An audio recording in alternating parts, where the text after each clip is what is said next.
Hi, I'm Tricia Clements, Chief Fur Wrangler with MuttButs.com. I'm a social media manager and consultant specializing in pet businesses and video. And in this video, I want to talk to you about 5 different mistakes that some small businesses make and what you can do to avoid them.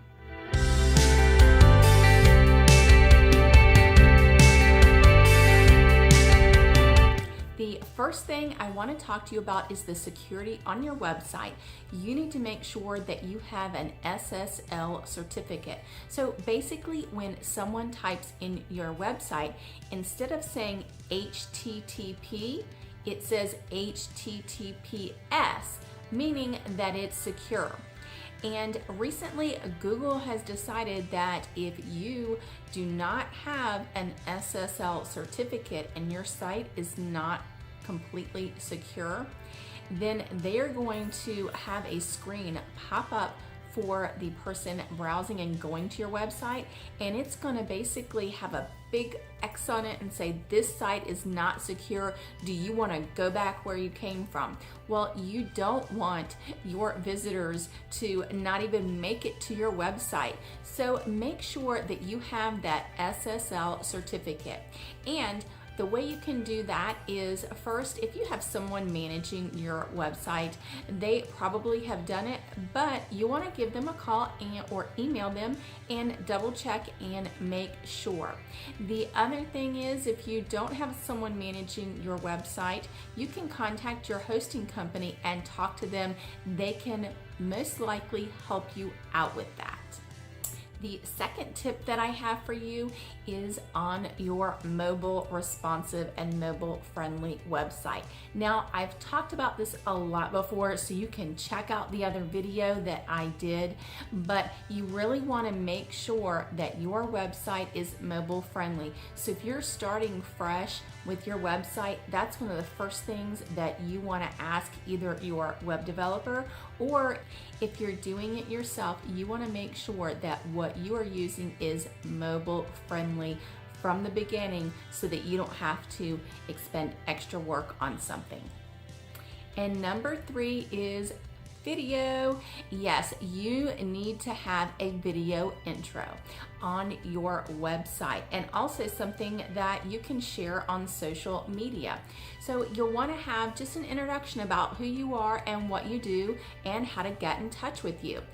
So you'll want to have that right on your website so that people can go to it and see it.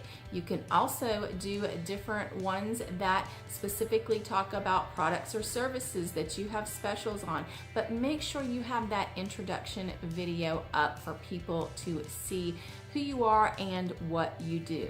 A bonus tip for you on video is to make sure that you transcribe your video and have that metadata in there when you upload that video. What that means is you're going to have the words transcribed roll across the bottom of the screen. And what that does is that if someone doesn't have their sound on, they still know what you're saying, because every once in a while you may have someone that is at the office working and watching some things on websites, and they may have the sound turned off, so at least they know what you're talking about. So make sure you do that transcription on your video as well. And number 4, while we're talking about it, make sure you have that elevator speech.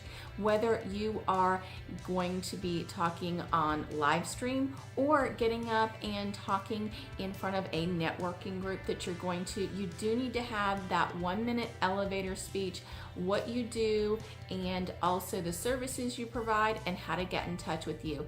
You need to make sure that you have that down so you're not fumbling and taking up your time. Some networking groups only give you a minute to say who you are and what you do. So if you are fumbling around, you're not going to get your point across.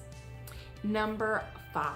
Okay, so I know this might sound a little bit strange, but make sure that your business cards, before you get 1,000 or 5,000 of them printed, that they have the best contact information for you. For instance, I went to a networking event a while back, and I got a card from someone, and I looked at it and it had their name on it.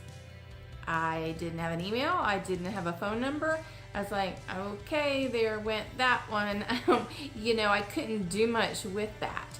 So you need to make sure that you have your contact information: name, phone number, email, website, and if you also have a brick and mortar store, your address. If not, if you service a local area, make sure you put the city and state possibly on there if that's something that's important that you want to have on there. Make sure you have all that pertinent information on your business card. While we're talking about your business card, let's also mention that email account that is on your business card. Make sure that you're using a professional email address. Do not put on your business card your Gmail, BellSouth, Yahoo, AOL.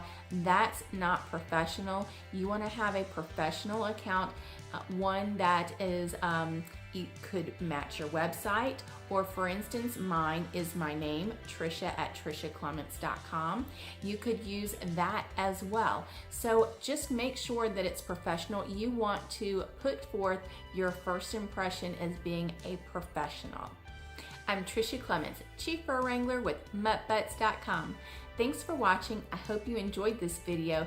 Please click the like button, share it with your friends, and subscribe. I'll see you in the next video.